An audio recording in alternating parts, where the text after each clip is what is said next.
Chelsea's push for a strong finish to the season has hit an unexpected twist, and it's one of their biggest stars at the center of it.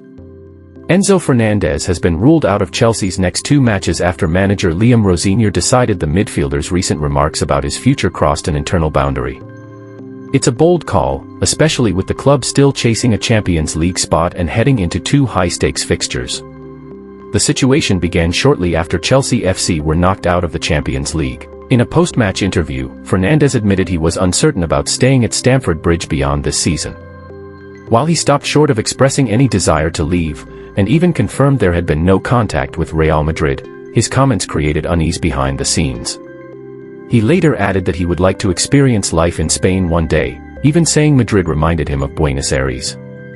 For a club trying to build stability and belief, those remarks came at the wrong time.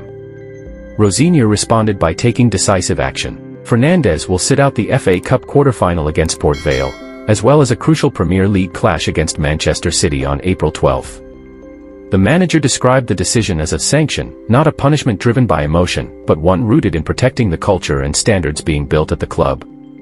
Importantly, Rosenior made it clear this wasn't a personal falling out. He spoke highly of Fernandez's character, calling him a player who is deeply committed and desperate for success.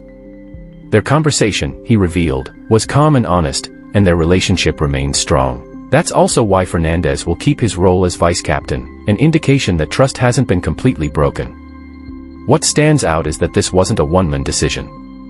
According to Rosenior, the ownership, staff, and players were all aligned. The message was collective, no individual is bigger than the team's direction. However, not everyone agrees with how things have been handled. Fernandez's agent, Javier Pastor, has strongly criticized the move.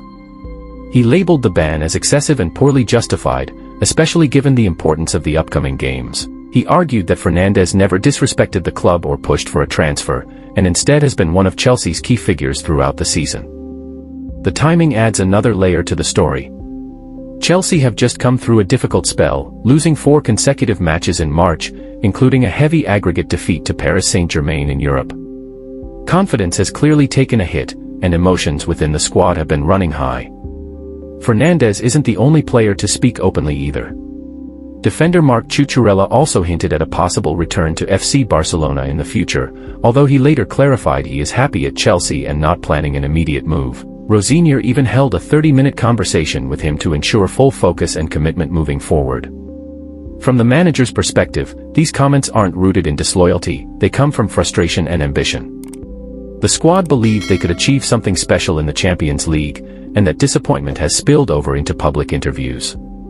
Still, Rosenior's stance is firm: ambition must be matched with discipline. Since taking charge in January, he has overseen a mixed run, 10 wins, 7 losses, and 2 draws in 19 matches. Chelsea currently sits 6th in the Premier League, 6 points behind the top 4. With the race for Champions League qualification tightening, every decision carries weight. And this one sends a clear signal. Chelsea are trying to build something long-term, not just chase short-term results. And in that process, even their most important players are expected to fall in line. For Fernandez, this isn't the end of the story, but it is a reminder. At this level, what you say off the pitch can matter just as much as what you do on it.